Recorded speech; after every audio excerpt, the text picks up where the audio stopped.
하나님 말씀 신명기 6장 1절로 9절에 있는 말씀 오늘 함께 보겠습니다. 신명기 6장 1절로 9절 다 같이 한 목소리로 교독하실 때 제가 먼저 읽도록 하겠습니다. 이는 곧 너희의 하나님 여호와께서 너에게 가르치라고 명하신 명령과 규례와 법도라. 너희가 건너가서 차지할 땅에서 행할 것이니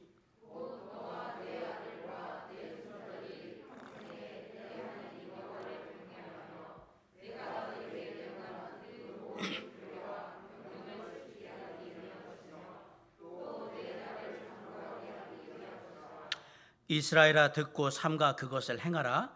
그리하면 네가 복을 받고 네 조상들의 하나님 여호와께서 네게 허락하신 같이 젖과 꿀이 흐르는 땅에서 네가 크게 번성하리라.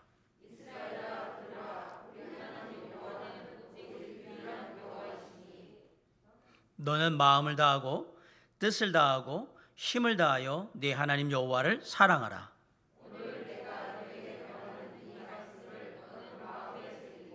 내 자녀에게 부지런히 가르치며 집에 앉았을 때에든지 길을 갈 때에든지 누워 있을 때에든지 일어날 때에든지 이 말씀을 강론할 것이며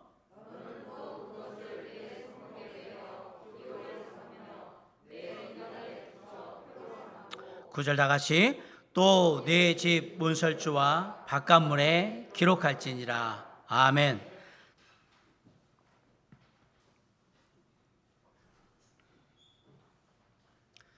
미국의 텍사스주의 달라스에 위치한 그 프레스턴 우드 침례 교회의 담임 목사인 잭 그레엄이 지난 2021년도에 미국에는 아버지 날이 있거든요. 어머니 날도 있고 아버지 날도 있고 우리 같이 어버이날 하나로 있는 게 아니라 따로따로 있는데 그 아버지 날을 맞아서 크리스천 포스트라는 잡지에 아버지와 자녀를 축복하면 그들이 세상을 바꿀 것입니다 라는 내용의 컬럼을 썼어요.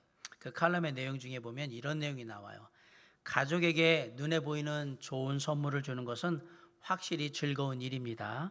그러나 그 물건들은 언젠가는 버려지게 될 것이고 다 써서 없어지게 될 것이고 혹은 남들에게 전해지게 될 것이고 혹은 잊어버리게 될 것입니다. 하지만 우리의 자녀들에게 그리고 우리의 손주들에게 하나님의 선물, 즉 하나님의 축복을 내려주면 그것이 그들을 세워줄 것이고 영원히 간직되게 될 것입니다 라는 글을 썼어요. 그러면서 젊은 세대가 다음 세대가 세상에 축복이 될 수 있는 5가지 비결이라면서 5가지를 말씀하셨는데 첫째는 자녀들의 자존감을 키워주는 것이고 두 번째는 자녀들을 무조건 사랑하는 것이고 세 번째는 자녀들이 최선을 다하는 것을 격려하고 네 번째는 자녀들이 성경적인 가치관을 가질 수 있도록 돕고 마지막 5번째는 자녀들과 믿음을 공유하는 것을 말을 합니다. 만약에 우리가 인생을 농사에 비유한다면 우리 인생 중에서 농사 중에서 가장 중요한 건 뭘까요? 아마도 자식 농사일 겁니다. 자식 농사. 그래서 자식 농사라는 얘기가 나온 것 같아요. 자식은 부모에게는 분신과 같은 존재이고요. 어쩌면 삶의 기쁨이 되는 그런 존재예요. 그러다 보니 자식의 인생에 가장 큰 영향을 미치는 그 존재도 누구냐? 부모가 되는 것입니다. 부모의 인생에서 어떻게 보면 자식은 늘 삶의 중심에 있는 것 같이 그렇게 느껴집니다. 어느 부모든지 자식을 잘 기르고 싶다라는 그런 소망을 가지고 있고 모든 부모들은 자신의 자녀들이 다 행복하고 잘 되고 형통하고 축복받기를 그러한 마음이 다 있습니다. 그런데 이러한 우리의 간절한 소망과 바람과는 전혀 다르게 많은 부모들이 자식 농사에 실패를 합니다. 왜 자식 농사에 실패를 하는 것일까? 나름대로 여러 가지 이유가 있겠지만 본능적으로 부모라는 입장은 내리사랑의 입장이거든요. 그냥 자식을 향해 다 퍼주는 그런 사랑으로 그냥 희생적으로 하는 그런 내리사랑하고 아무리 부모로서 자녀를 사랑한다 할지라도 이런 것들은 내가 주의해야지 조심해야지 그리고 안 된다라고 생각하는 그러한 어떤 균형이 이 내리사랑과 이성적인 균형이 잘 안 맞으니까 조화를 이루지를 못하니까 자식을 키우는데 문제가 생기는 겁니다. 거기다가 만약에 부모가 욕심을 갖게 되잖아요. 자녀에 대해서 나름 자기가 생각하는 욕심을 더하게 되면 이제는 최악의 경우로 가게 되는 거거든요. 이게 이제 문제의 화근이 되는 거죠. 자녀가 한 사람의 신앙의 인격체로, 하나님 앞에 인격체로서 스스로 하나님 앞에 서가고 또 그 안에서 자신 스스로 자신에게 맡겨진 삶의 길들을 개척해 나가고 만들어 나갈 수 있도록 도와주는 것이 부모여야 되는데, 우리가 그러지를 못하고 다 떠먹여주거나 다 이끌어주거나 그런 상태들이 되는 것을 말하는 겁니다. 어떤 때는 자녀가 내가 사회적인 체면을 세우는 데 있어서 이렇게 필요한 존재이기도 하고, 어떤 때는 내가 이루지 못했던 그 젊을 때의 그 꿈을 이룰 수 있는 어떤 도구로 자녀를 생각하면서 그렇게 가게 되면 이제 최악의 경우가 만들어지기 시작하는 거죠. 가정의 달인 5월입니다. 그리고 첫 날인데 오늘이 마침 주일이라서 저는 오늘 대대로 축복받는 하나님의 가정이 될 수 있는 비결이 뭘까? 여러분에게 하나님의 말씀을 통해서 함께 전해주고 살펴보려고 합니다. 오늘 본문은 우리에게 두 가지, 대대로 축복받는 하나님의 자녀의 가정이 될 수 있는 두 가지 비결을 알려주는데, 첫째는 부모, 어른들이 먼저 본을 보여야 한다라는 사실이에요. 자녀들은 부모의 잔소리가 아니라 부모의 사는 모습, 뒷모습을 보고 배우고 자란다라는 말이 있습니다. 자녀들은 세상에서 살아가는 부모의 그 뒷모습을 보면서 세상을 배우고 어떻게 세상을 살아가야 되는지를 알게 된다라는 얘기거든요. 부모가 자녀를 어떻게 기르고 가르치냐 하는 문제 이전에 부모 자신이 어떻게 살고 있느냐가 훨씬 더 중요한 문제다라는 사실입니다. 제가 만약에 도둑질하는 도둑놈 아빠예요. 그러면서 이렇게 얘기하는 거예요. 나는 비록 도둑질을 하고 있지만 너는 커서 도둑질하면 안 된다. 이런 삶은 안 된다라고 얘기하는 거예요. 다시 말하면 부모로서의 내 모습보다도 하나님 앞에 내 모습에 좀 더 집중해야 한다라는 사실이에요. 내가 하나님 앞에서 어떤 모습인가, 그런 나의 모습이 부모의 모습으로 나타나게 되니까. 오늘 본문인 신명기 6장에는 이런 사실에 대해서 아주 정확하게 지적을 하고 있습니다. 내 자녀가 축복된 삶을 살기를 원한다면 자녀에게 집중하기 전에 먼저 나 자신에게 집중하고 나 자신을 돌아볼 필요가 있다라고 성경은 얘기하는 겁니다. 자, 1절 한번 다 같이 한번 읽어봅시다. 시작. 이는 곧 너희의 하나님 여호와께서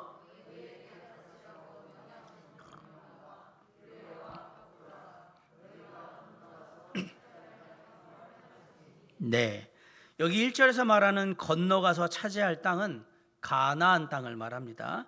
바꿔 말하면 장차 이스라엘 백성들의 삶의 터전이 될 곳을 말하고 있는 겁니다. 하나님께서 모세에게 명령하신 내용은 그럼 뭡니까?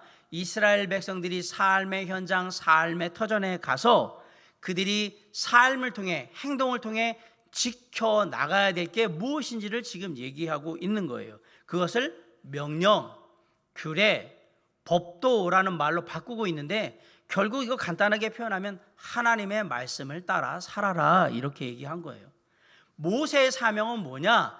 이스라엘 백성들이 가나안에 들어갔을 때 하나님의 말씀을 따라서 그 가나안에서 형통하고 아름답고 은혜롭고 축복된 삶을 살 수 있도록 어떻게 하나님의 말씀을 따라 살아야 되는지를 가르치고 지키게 하는 것이 모세의 사명이었다라는 사실이에요. 우리의 신앙은 하나님의 말씀 위에 서 있는 신앙입니다. 이 신앙의 기초, 하나님의 말씀이 흔들리게 되거나 약하게 되면 당연히 우리의 신앙도 흔들리게 되고 약하게 될 것입니다. 초대교회 성도들이 가장 중요하게 생각한 게 무엇이었을까? 하나님의 말씀의 가르침이었습니다. 우리가 한번 왜 그런가 초대교회 사람들의 생활을 잠깐 돌아보면 사도행전 2장 42절에 그들이 사도의 가르침을 받아 서로 교제하고 떡을 떼며 오로지 기도하기를 힘쓰니라 라고 했어요. 여기서 그들은 초대교회 예루살렘 교회 성도들을 말하거든요. 예루살렘 교회 성도들이 무엇을 받았다고 얘기합니까? 사도의 가르침을 받았다. 사도의 가르침을 받았다는 얘기는 뭐예요? 말씀으로 가르침을 받았다, 이 얘기를 하는 거죠. 부활하신 예수 그리스도께서 승천하시기 전에 이 땅에서 맨 마지막으로 한 명령이 과연 뭘까요? 마태복음 28장 20절에 이렇게 얘기하죠. 내가 너에게 분부한 모든 것을 가르쳐 지키게 하라. 말씀을 가르쳐서 말씀대로 지키며 살도록 해라 라고 마지막으로 명령하셨어요. 오늘 본문 2절에 보면 모세에게 명하신 가르치는 대상과 그 목적이 무엇인지가 나타나 있습니다. 우리 2절 한번 다 같이 읽어봅시다. 시작. 곧 너와 네 아들과 네 손자들이 평생에 네 하나님 여호와를 경외하며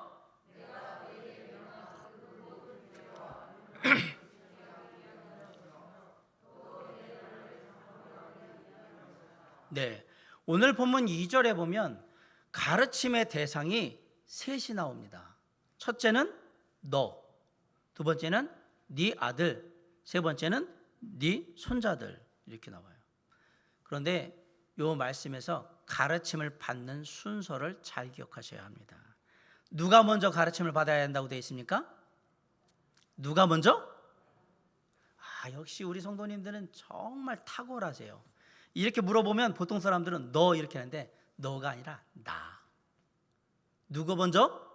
나부터 먼저. 나부터 먼저 하나님의 말씀의 가르침을 받아야 한다. 죽을 때까지 누구부터 먼저 받는 거예요? 나부터 먼저 받는 거예요. 그 다음에 아들, 자녀죠. 그 다음에 손자들 이렇게 되어 있는 거예요. 근데 여기서 나는요 부모를 지칭하는 말일 수도 있어요. 왜냐하면 그 다음에 아들이란 말이 나오는 거 보면 이 사람이 누구란 얘기예요? 부모라는 얘기거든요. 그러니까 그 다음에 뭐가 나오냐면 네 손자들 이렇게 후손들에 대한 얘기가 나오고 있는 겁니다. 모든 세대가 이렇게 하나님의 말씀의 가르침을 받아서 살게 되면 과연 어떠한 일이 벌어지는가? 2절의 하반절에 뭐라고 그러냐면 네 나를 장구하게 하기 위한 것이라 라고. 네 나를 장구하게 한다. 일반적으로 사람들은 오래 살지 못합니다. 시편 90편 10절에 보면 우리의 연수가 70이요 강건하면 80이라 라고 얘기했습니다. 성경이 이렇게 얘기한 때하고 지금 별반 다르지가 않아요. 그러나 그런 길지 않은 삶을 오래오래 더 살 수 있는 비결이 있다라고 성경이 얘기를 합니다. 장구하게 한다라는 말은 매우 길고 오래도록 이어지게 하겠다라는 얘기인데 그냥 오래 산다, 장수한다 이 말이 장구한다라는 말이에요. 그럼 이게 어떻게 가능하냐? 하나님의 말씀을 지켜 행할 때 오래 살 수 있다, 장수할 수 있다라고 지금 얘기하고 있는 겁니다. 이게 무슨 말일까? 말씀을 지켜 행한다라는 말은 우리가 하나님을 경외한다라는 말과 똑같고요. 하나님을 경외하는 자의 축복 중에 하나가 뭐냐? 오래 사는 거예요. 물론 그렇다고 어떤 일로 사고로 인해서 먼저 돌아가신 분들이 하나님의 말씀을 경외하지 않고 그렇게 살았다고 제가 말씀드리는 게 아니고 하나님의 말씀을 경외하는 자들은 오래 살도록 하나님께서 축복하신다라고 지금 얘기하고 있는 거예요. 시편 92편 13절로 14절에 보면 이는 여호와의 집에 심겼으며 하나님의 집에 뭔가 나무같이 심긴 거예요. 우리 하나님의 뜰 안에서 번성하리로다. 우리가 나무인 거예요. 그는 늙어도 여전히 결실하며 열매를 맺고 나이가 들어도 오래돼도 진액이 풍족하고 빛이 청청하다 이렇게 돼 있어요.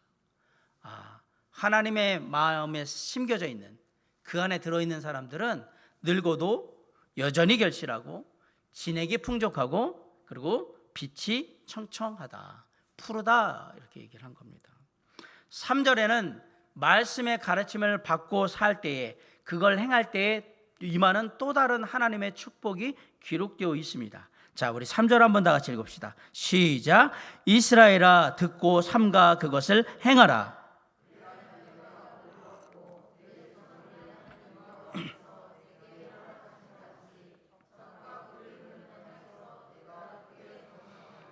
(3절이) 말하고 있는 하나님의 말씀을 배운 자가 그 말씀을 따라 행할 때 받게 되는 축복이 무엇이냐? 삶의 터전이 될 가나안 땅에서 크게 번성한다 이 얘기예요. 바꿔 얘기하면 지금도 하나님의 말씀을 받고 그 말씀의 가르침을 따라 세상에 살고자 하는 사람들에게는 세상에서 하나님께서 크게 번성할 수 있도록 그렇게 축복하시겠다라고 약속하신 거예요. 사랑하는 성도 여러분, 저는 저와 여러분의 가정이 이 땅에서 번성하고 형통하기를 간절히 축원합니다.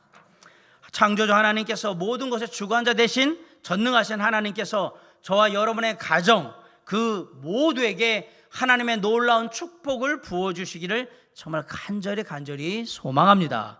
저뿐만 아니라 여러분뿐만 아니라 저와 여러분의 자녀들 그리고 우리 후손 대대로 예수 그리스도께서 다시 이 땅에 오시는 그날까지 이 땅에서 젖과 꿀이 흐르는 땅의 축복을 누리면서 베풀고 나누며 살기를 간절히 축원합니다. 근데 이런 축복을 누릴 수 있는 비결이 무엇인지 아십니까? 진실하고 경건된 마음으로 하나님의 말씀을 듣고 삶으로 실천하며 살아가는 거다라는 사실이에요. 바로 그 일을 누가 먼저 해야 되느냐? 부모된 우리가, 어른된 우리가 먼저 해야 한다라고 성경이 지금 얘기하는 거예요. 우리는 그 일에 하나님의 말씀을 배우고 하나님의 말씀을 따라 사는 일에 너 누구보다도 먼저 힘쓰고 애써야 하는 거예요.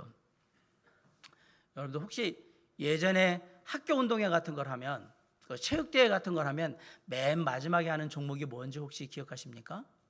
대부분의 경우 저희 교회에서 그렇지만 학교나 뭐 체육대회 이런 걸 하면 맨 마지막에 계주, 뭐 400m 계주, 릴레이 이런 거를 맨 마지막에 해요. 왜? 그게 제일 박진감이 넘치는 경우가 많아요. 일정한 거리를 네 사람이 이렇게 나눠서 뛰는 것들을 보게 되는데 육상 경기에는 400m 계주도 있고요, 800m 계주도 있고 1600m 계주도 있고 그렇게 되어 있어요. 자, 이렇게 계주 경기를 할 때 가장 중요한 순간이 언제일까요? 여러분이 육상의 계주 경기를 잘 보면 계주 경기에서는 중간에 뛰는 게 중요한 게 아니고 이번 주자가 다음 주자에게 바톤을 넘겨주는 그 순간이 가장 중요합니다. 대부분 거기서 실수해가지고 기록을 못 세우거나 순위에 들지 못하고 그 다음에 포기하고 이런 일들이 바톤을 떨어뜨리는 그 순간에 그냥 그걸로 끝나버리거든요. 그런데 여러분들이 육상 경기를 계주를 볼 때 잘 눈여겨보세요.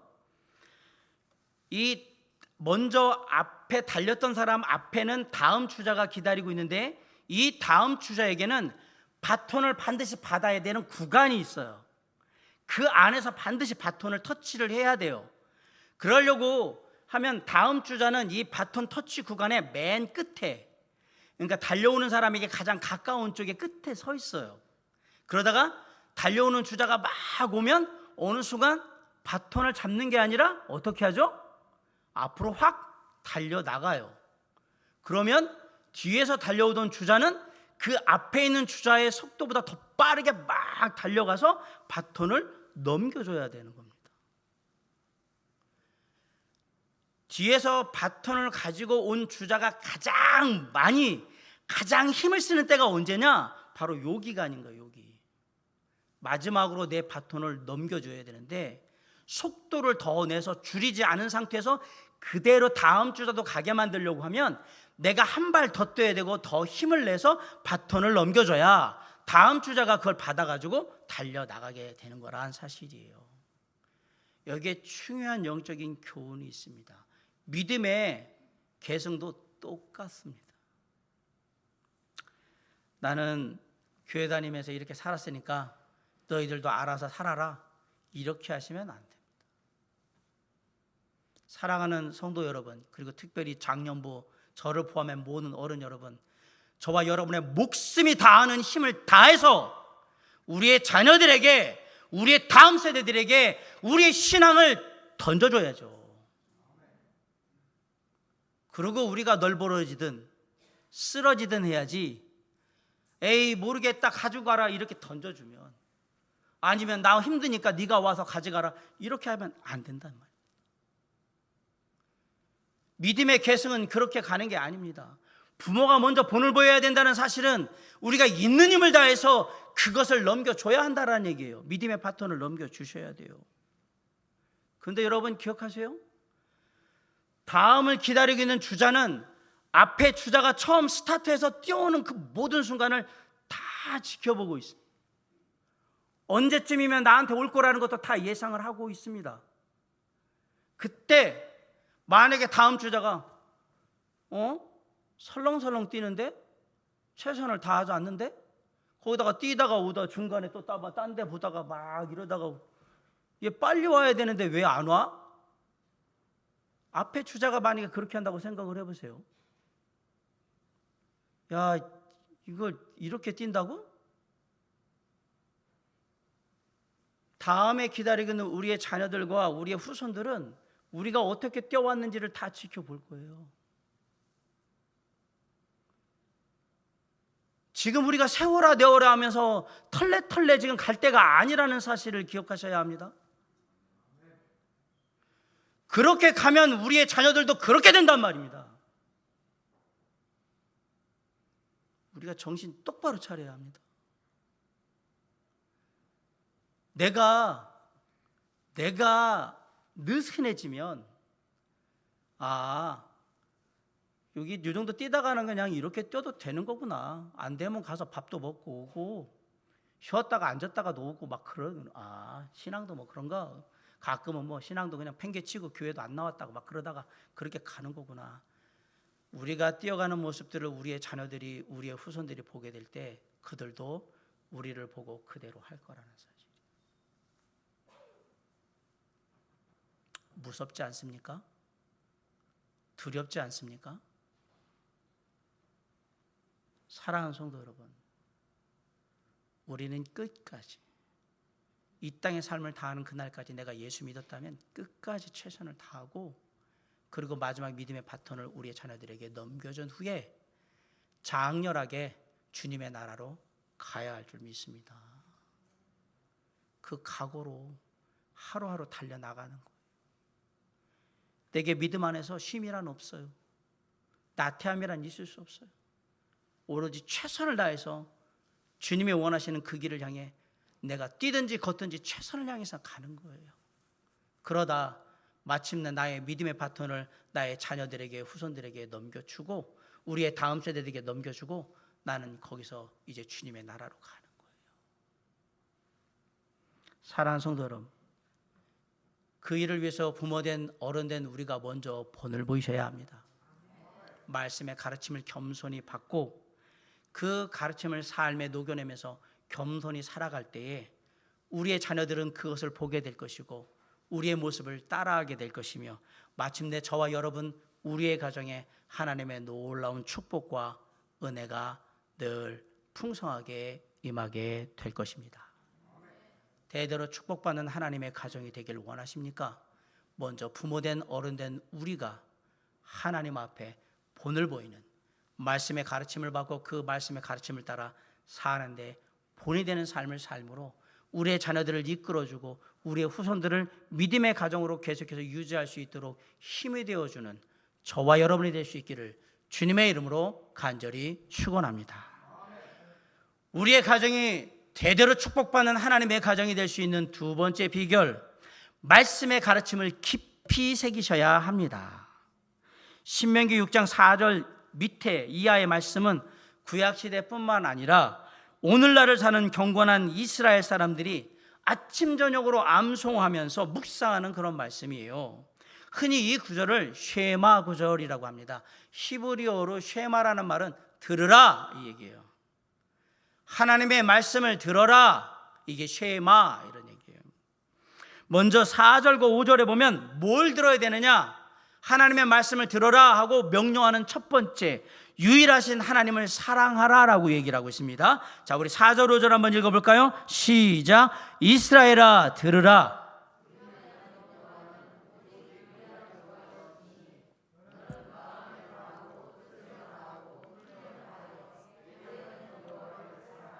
아멘. 여기서 뭘 들으라? 이스라엘아 들으라. 마음을 다하고 뜻을 다하고 힘을 다해서 유일하신 하나님을 사랑하라. 이게 기본적인 명령이에요. 모든 믿는 자의 가장 첫 번째 명령은 뭐예요? 마음을 다하고 뜻을 다하고 힘을 다하여 오직 유일하신 하나님을 사랑하는 것입니다. 그리고 나서 얘기를 하는 거예요. 마음, 뜻, 힘을 다한다. 우리의 삶을 다 들여서 하나님을 사랑해야 한다라고 얘기하는 거예요. 그 다음에 6절과 7절은 4절과 5절에서 내려졌던 기본적인 명령을, 하나님을 사랑하는 것 어떻게 해야 하는지 구체적인 방법을 얘기해 주고 있는 거예요. 자, 6절 7절 한번 있습니다. 시작. 오늘 내가 네게 명하는 이 말씀을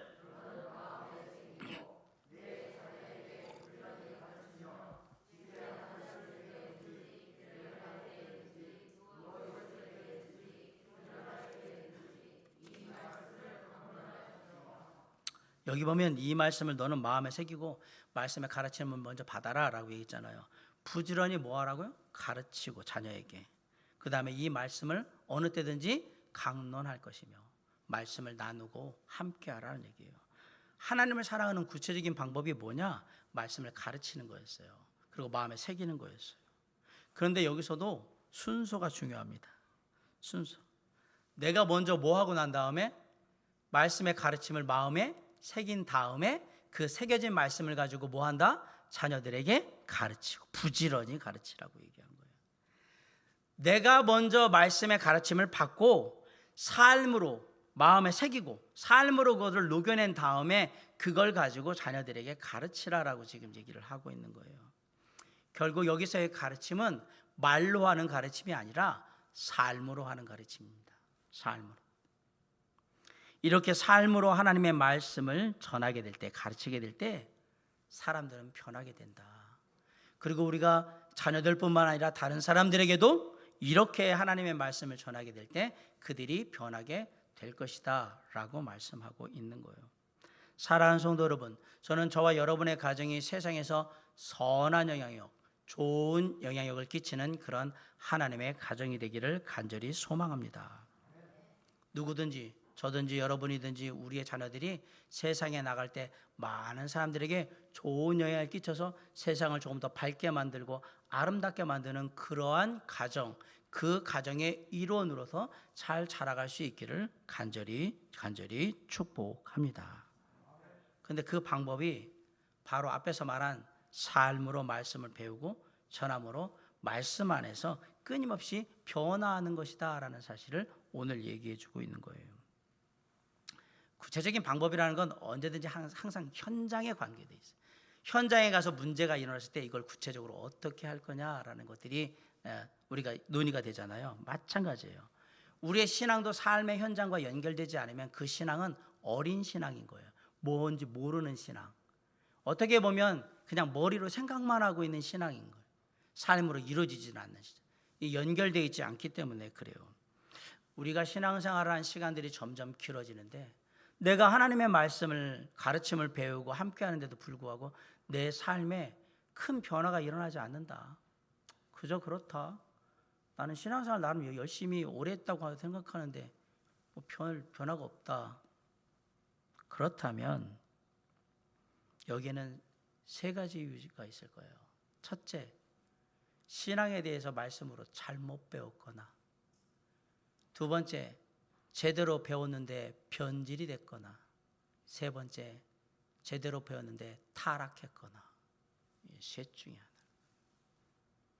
내 삶에 변화가 없다. 잘못 배웠거나, 내 신앙이 변질되어 안 좋은 쪽으로, 아니면 완전히 타락했거나. 셋 중에 하나. 내가 정말 하나님의 말씀을 깊이 마음에 새긴다면 우리의 삶은 반드시 변합니다. 삶의 현장에서 하나님의 말씀의 그 놀라운 역사들이 반드시 일어나게 될 겁니다. 말씀을 새긴다, 깊이 새긴다. 새긴다라는 말은 원래 조각할 때 쓰는 말이에요. 여러분 옛날에 조각도 갖고 나무도 이렇게 깎아보고, 저희 때는 이 석고도 깎으면서 이렇게 뭐 미술 시간 해봤던 기억이 있어요. 자, 조각가가 뭔가를 새긴다라고 얘기할 때, 비석을 새기든 뭔가 새긴다고 할 때는 그것은 원래 있는 것에 상처를 내면서 흔적을 남긴다라는 얘기예요. 하나님의 말씀으로 우리의 삶을 후벼 파셔야 합니다.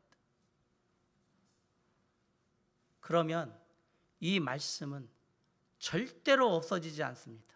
잊혀지지도 않습니다. 왜? 내 삶을 후벼 파면서 깊이 새겨놨기 때문에. 영광의 상처인 거죠. 그렇게 되면 내가 그걸 볼 때마다 뭘 생각해요? 내가 이렇게까지 말씀을 새겨놓고 내가 사는데, 그렇기 때문에 삶의 변화가 안 일어날 수가 없는 거예요.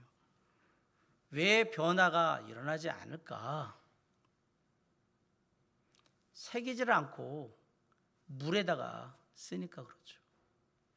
바꿔 얘기하면 흘러가면서 그냥 다 없어지니까. 우리의 마음판에 새기셔야 해요.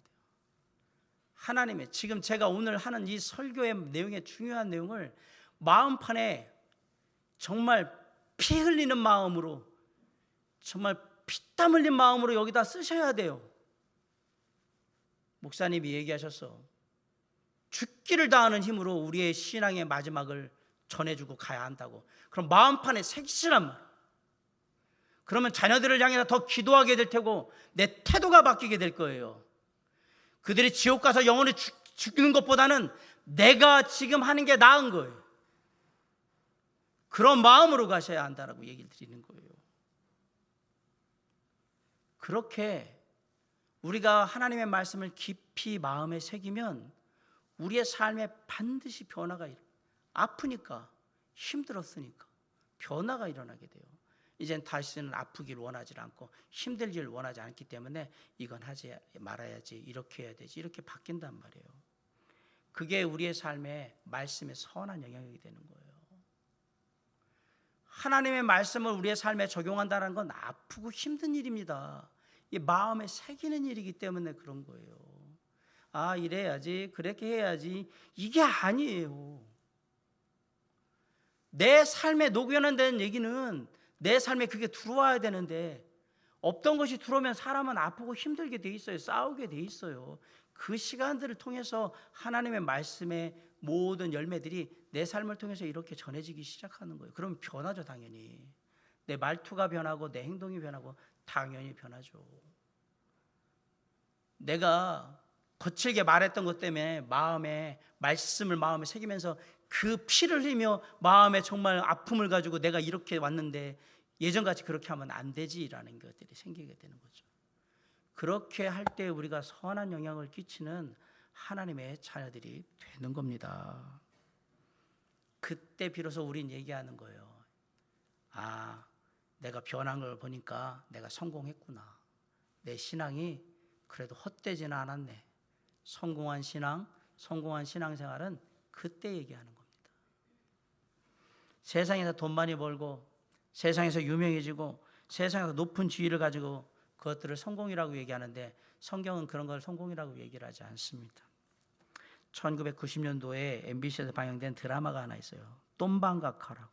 혹시 저 어르신들이 기억할지 모르겠어요. 이 드라마는 한 시골 마을이 부동산 개발을 해가지고 이제 수용을 당하게 되는데, 요즘은 소송하면서 이렇게 뭐 협의를 하고 그러지만 예전에는 그런 거 없어요. 그냥 수용한다 그러면 다 뺏기는 거예요. 근데 이 일을 하기 위해서 그 회사에서 한 사람을 세워요. 이 마을에서 제일 배운 것도 없고 제일 가난하고 사람들한테 막 그 쉽게 말하면 그 멸시받는, 그러면서 그냥 이렇게 취급받는 한 사람을 세웁니다. 그러면서 소위 말하면 완장을 채워주는 거예요. 네가 이거 모든 거 개발에 전권을 줄 테니까 여기 있는 사람들을 다 해서 다 이거 받아와, 수용할 수 있도록 받아와, 이렇게 하니까. 그리고 네 마음에 안 들면 돈 조금 주면 되는 거고 너 따라서 잘하면 네가 땅값 더 주면 된다, 이렇게 돼버리니까 이 사람이 뭐가 됐냐면, 갑자기 제일 밑바닥에서 제일 위로 올라갔잖아요. 그 마을에 사람들이 알기를 우습게 알았던 사람인데 이 사람이 이제 모든 것을 다 뒤지는 거예요. 그리고 마을을 완전히 뒤집어 버립니다. 가진 그냥 갑질 뭐 그냥 다 하는 거예요. 내 마음에 내키는 대로 막 해버리는 거예요. 사람들이 이 사람 때문에 너무너무 힘들었어. 그동안 성어름 받았던 모든 것들을 내가 다 풀리라는 마음으로 막 그러고 있는 거예요. 내게 무서울 게 없잖아요. 권세를 가졌으니까. 진짜 내가 세상의 모든 것을 다 가진 양 그렇게 된 거예요. 그리고 막 그랬는데 사람들이 왜 이렇게 이 사람이 그렇게 아무것도 아닌 사람이 막 갑자기 날뛰기 시작했을까라고 생각했을 때 그 사람 뒤에 회사가 있다는 걸 알았어요. 그리고 직접 찾아갑니다. 이 사람 빼고 우리가 같이 하자. 그러면 더 쉽게 하겠다. 회사 입장에서 가만히 생각해보니까 이 사람이 필요가 없거든요. 그래가지고 이 사람을 내칩니다. 맨 위에서 맨 밑으로 그냥 떨어져 버립니다. 그럼 마을 사람들은 어떻게 했을 것 같습니까? 마을을 쫓겨납니다. 그리고 비참한 남은 삶을 살게 돼요. 이 사람을 뭐라고 하느냐? 똠방각하라고 얘기해요. 똠방각하는 아무것도 아닌데 마치 뭔가 된 양, 유명해진 양, 힘을 가진 양 막 설치고 다니는 사람을 보면서 똠방각하야 이렇게. 각하라는 말은 워낙에 대통령한테나 붙였던 말이잖아요. 비웃는 말이거든요. 똠방각하, 똠방각하. 아무것도 아니면서 자기가 뭔가 된 양 막 이렇게. 근데 1990년대에만 똠방각하가 있었느냐? 아니요. 지금 2022년에 보면 진짜 인생이 아무것도 아닌 인생인데 마치 자기가 뭐가 됐냐? 엄청 대단한 양 막 떠들고 있는 똠방각하가 우리 주변에 너무나도 많아요. 하나님 보시기에는 아무것도 아니에요. 그들은 성공한 인생 아니에요. 그런데 그들은 자기가 무슨 대단한 인생인 것처럼 그렇게 살아요. 과연 그럴까요? 돈은 많이 벌었는데 졸부예요. 그 자린고비에다가 거기다가 돈벌레 같은 인생을 살아요. 돈이라면 그냥 물불안하고 나쁜 짓도 다 해요. 그 사람이 과연 인생이 성공한 인생이라고 할 수 있을까? 남들보다 높은 직책을 가졌는데 갑질은 다 하면서 위 사람 다 떨어요. 과연 그 사람이 성공한 인생일까? 조금 유명해졌어요. 사람들이 여기저기서 알아봐요. 그러니까 나 알아보니까 내가 뭔가 된 것 같아가지고 허세를 하는데 인기라는 건 거품입니다. 그렇게 사라지는 거예요. 과연 이런 모습들이 참된 성공의 모습이라고 할 수 있을까? 성경은 그런 걸 성공이라고 얘기하지 않습니다. 성경은 네가 성공했다, 잘됐다라고 얘기하는 게 뭐냐면 우리가 말씀으로 구원받고 그 구원받은 하나님의 말씀을 듣는데 우리의 삶이 변화되며 그 변화된 삶을 통해서 우리 주변의 사람들을 만났을 때 우리의 가정, 일터, 이외의 사람들을 만났을 때 그들에게 선한 영향을 끼침으로 그들이 주님을 알게 되고 주님께 가까이 오는 그런 놀라운 일들이 벌어질 때 우리는 뭐라고 해요? 넌 성공한 거야. 신앙생활 잘했네. 성공한 신앙인 거예요. 그런 변화된 삶을 통해서 선한 영향을 끼칠 때 우리는 성공한 겁니다. 내가 제대로 믿긴 했나 보구나. 내가 제대로 하고 있긴 한. 그렇죠. 성경은 그런 삶을 성공한 신앙, 그다음에 성공했다 이렇게 말합니다. 오늘 본문 8절로 9절에 보면 이렇게 선한 영향을 끼치는 성공한 신앙, 성공한 삶을 살기 위해서는 가능한 모든 방법을 다 동원해서 하나님의 말씀을 그 삶에 깊이 새길 수 있도록 해야 한다라고 얘기를 하고 있는데, 자 8절 9절 마지막으로 한번 읽읍시다. 시작. 너는 또 그것을 네 손목에 메어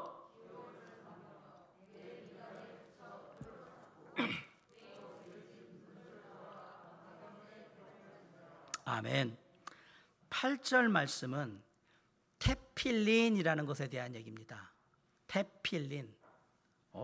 테필린.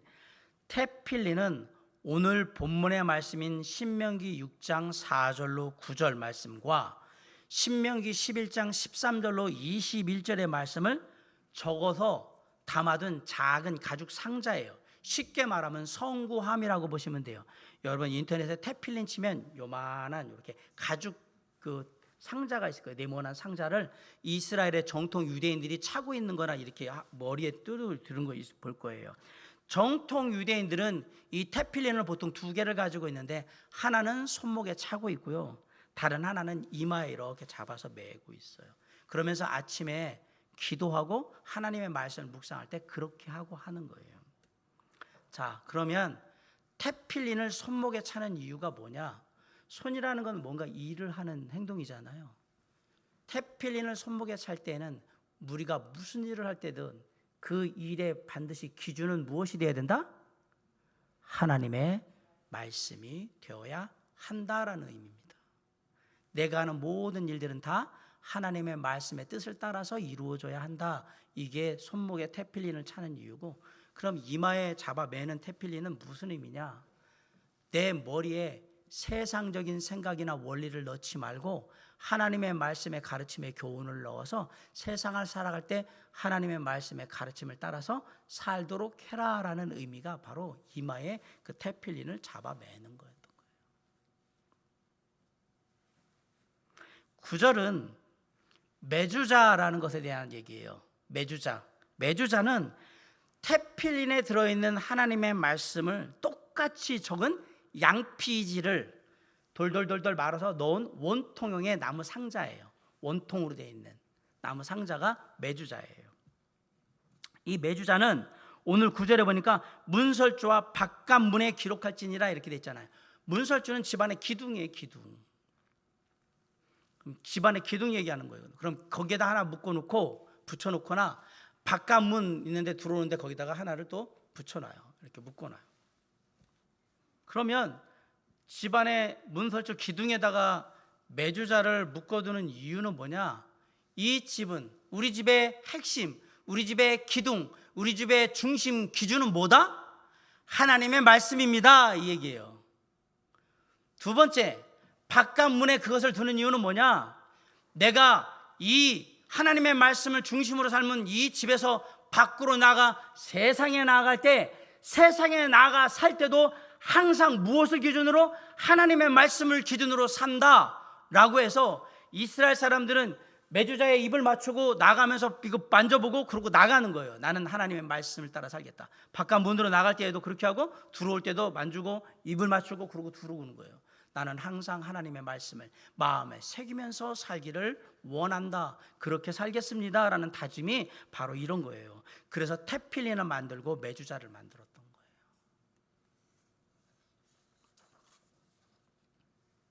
흥미로운 것은 이 테필린과 매주자에 들어있는 신명기 11장 21절의 축복의 내용입니다. 신명기 11장 21절에 보면 그리하면 여호와께서 너희 조상들에게 주리라고 맹세하신 땅에서 너희의 날과 너희 자녀의 날이 많아서 하늘이 땅을 덮는 날과 같으리라 라고 되어 있습니다. 제가 지금 읽을 때 누구와 누구의 날이 많아진다고 했느냐면 너희와 너희 자녀의 날이 많아질 것이다. 날이 많아진다 이게는 오래 산다, 장수한다. 여기도 똑같이 하나님의 말씀을 우리가 배우고 그 말씀을 따라 살려고 노력할 때, 마음에 새기며 살 때 어떻게 한다? 장수하는구나, 오래 사는구나. 똑같은 얘기하는 것 같은데, 그런데 아주 흥미로운 내용이 바로 뒤에 있어요. 뭐라고 되어 있냐면 그날이 하늘이 땅을 덮는 날과 같으리라. 하늘이 땅을 덮는 날? 하늘과 땅이 하나 되는 날? 바꿔 얘기하면 하늘이 땅이고 땅이 하늘이 되는 날? 쉽게 말하면 형체가 없잖아요. 무슨 날일까? 이 땅에 새로운 새 하늘과 새 땅이 열리는 날. 바꿔 얘기하면 하늘과 땅이 없어지고 하나님이 새로운 당신의 나라를 이룰 때까지 뭐 할 거야? 살아있을 것이다. 사람이 육신을 가지고 언제 거기까지 어떻게 살아요? 이게 무슨 얘기입니까? 영원히 살게 될 거다 이 얘기를 하는 거예요. 지금 하나님의 말씀을 마음에 새긴 자는 영원히 살게 되리라, 그 얘기잖아요.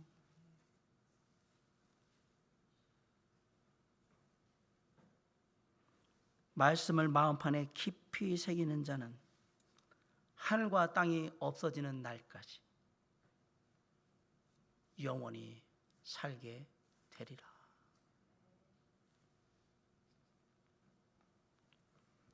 말씀을 마음판에 깊이 새기는 자와 그 가정은 그곳에 구원의 은혜가 임할 것이요 생명의 은혜가 임할 것이며 영원한 생명이 그곳에 함께하게 될 것입니다. 오늘 말씀의 약속처럼 저와 여러분의 가정이 하나님의 말씀을 깊이 마음에 새김으로 먼저 어른된 저와 여러분이 변화되고 우리들의 변화된 삶을 통하여서 선한 영향이 끼쳐지며 우리의 자녀들이 또한 그 가운데서 자라감으로 저와 여러분의 가정 가운데 하나님의 축복과 은혜가 영원히 풍성하게 임할 수 있기를 주님의 이름으로 간절히 축원합니다. 이제 말씀을 마칩니다. 세상에 누구든지 자신의 가정이, 자신의 가문이 대대로 번성하고 잘 되기를 다 원합니다. 가정이 망하기를 원하고 가문이 망하기를 원하는 사람이 세상에 어디 있겠어요?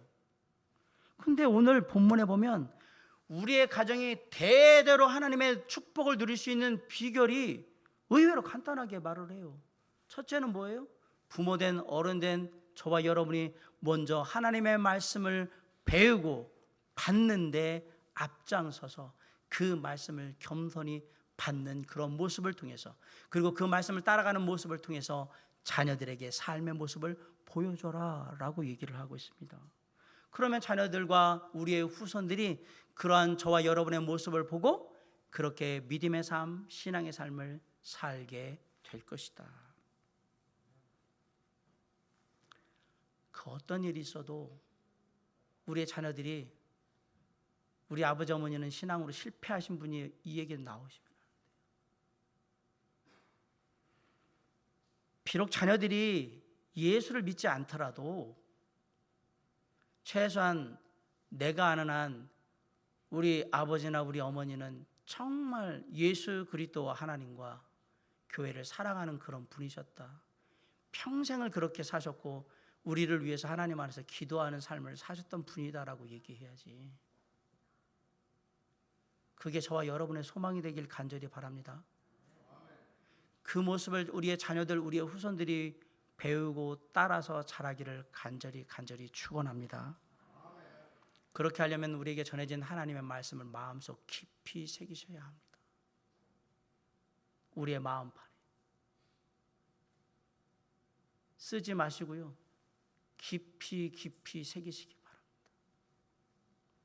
예수 그리스도의 보혈이 비쳐나올 정도로 주님의 말씀의 그 은혜가 임하도록 그렇게 새기세요.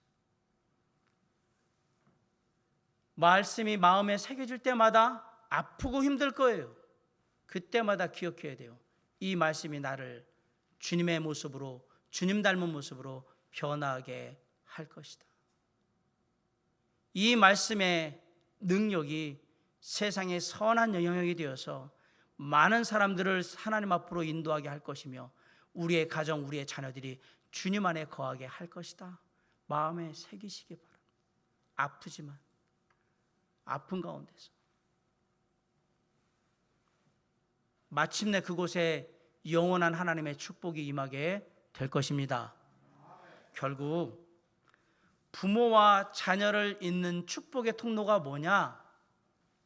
거룩하신 하나님의 말씀인 거예요. 다른 게 아니라 거룩하신 하나님의 말씀으로 우리의 가정, 우리의 자녀들 다 묶으세요. 다. 그리고 부모된 어른된 우리가 그것을 이끌고 앞에서 가는 거예요. 그 어떤 순간에도 말씀의 끈이 끊어지지 않도록 최선을 다하면서 끌고 가는 거예요. 어느 날 이 땅의 삶이 다해서 그 말씀의 끈을 우리가 놓게 될 때 묶여있던 우리의 자녀들은 우리의 후손들을 묶을 것이며 우리의 후손들은 그 다음 후손들을 묶을 것이에요. 우리의 교회도 마찬가지예요. 어느 날 여기에 작년 저와 여러분이 이 땅을 떠나게 될 때 우리의 다음 세대들이 하나님의 말씀의 끈을 잡고 갈 겁니다. 그리고 그 다음 세대들을 또 이끌고 갈 겁니다. 언제까지? 주님 오시는 그날까지. 그 마음으로 가시기 바랍니다. 그게 영원한 축복을 받는 비결입니다. 대대로 하나님의 은혜와 축복이 임하는 가정이 이루어지길 간절히 바랍니다. 그것을 위해서 오늘 부모된 어른된 우리가 먼저 본을 보이고, 그리고 우리에게 전해진 날마다의 그 하나님의 말씀을 진짜 마음에 깊이 새기고 그 말씀을 따라 삶으로 선한 영향을 통해서 우리의 가정과 일터와 이웃과 학교와 삶을 변화시키는 저와 여러분이 되므로 마침내 우리가 이 땅의 삶을 다하고 하나님의 나라에 들어가서 이 땅에 남아있는 우리의 자녀들과 우리의 후손들을 봤을 때 말씀에 묶여서 여전히 하나님을 향해 가고 있는 그들의 모습을 통해서 기뻐하며 감사하며 평안을 누릴 수 있는 저와 여러분 모두가 될 수 있기를 주님의 이름으로 간절히 축원합니다. 기도하시겠습니다.